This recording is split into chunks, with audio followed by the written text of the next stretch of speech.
our bullpen has been pretty taxed here the last few days, and to have somebody that hasn't pitched in a couple days can pick up a couple innings for us. That's why I went with Jay, and excited to see Jay. It's a guy that's been in this organization for a while. He's really grinding it out in the minor leagues and at the upper levels, and he's pumped to be here. So it was fun to see his face today. Next question is from Dan Connolly. Brandon, you kind of hinted to that, but you always enjoy the the kind of Cinderella stories that are coming up. This guy's 28 years old, has been in the organization since 15. What was that conversation like with you and him? Have you had a chance to talk to him so far? Yeah, no, he came into my office when he got here, and I just said, he was had a big smile on his face, and I know Jay from the last few spring trainings. He's been one of our backups a lot, and got to know him a little bit. Really like him a lot.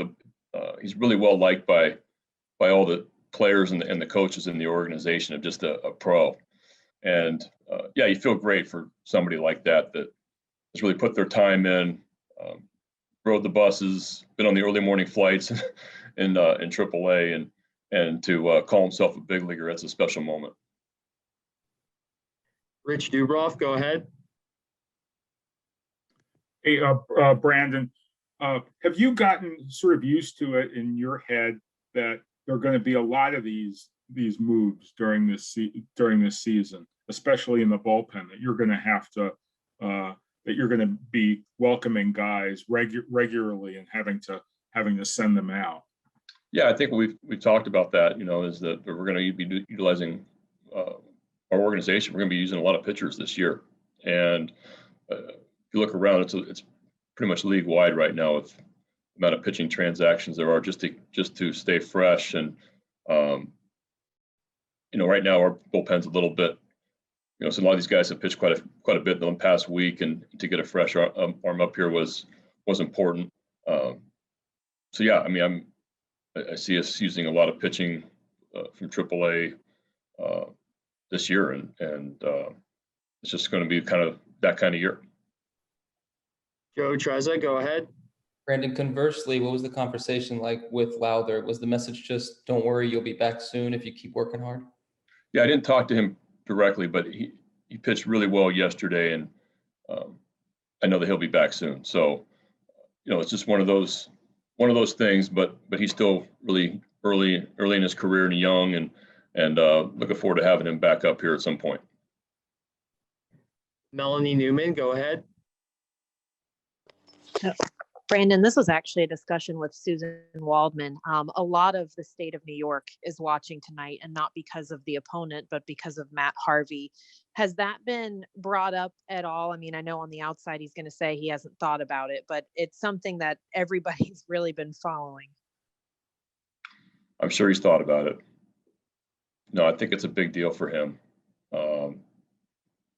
He had some great years there, and it was a big story in New York, and we're all aware of that. And I got to see the dark night in 15 in the playoffs, and that was a cool moment.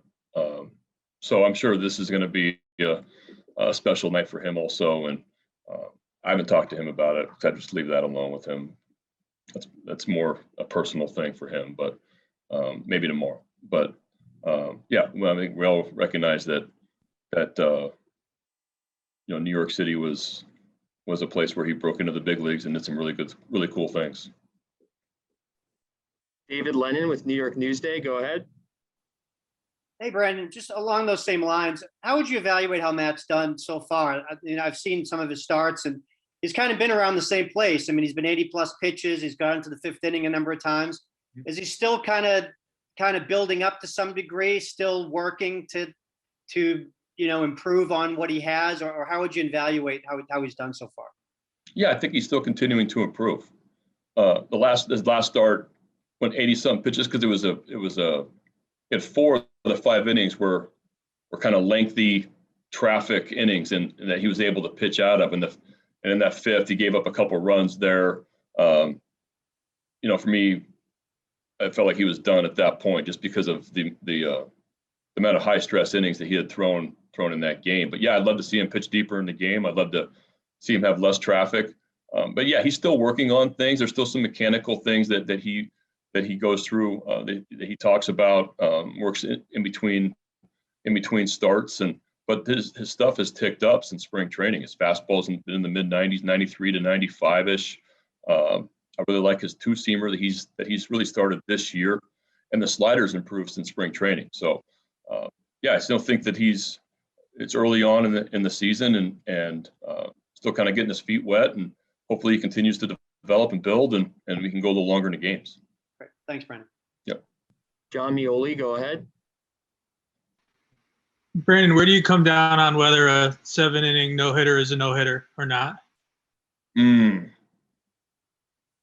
Spicy question there. You know it. I'm going to go no-hitter.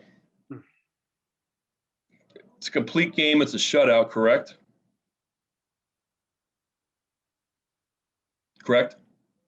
John? Yes. Then it's a no-hitter for me. Yeah. Sorry, the baby's babbling, so I have to mute it. Dan Connolly, go ahead. Brent, are we done with John? Yeah. All right. Do you have a decision on Wednesday yet, Brandon, as far as starters concerned? We're going to announce that tomorrow.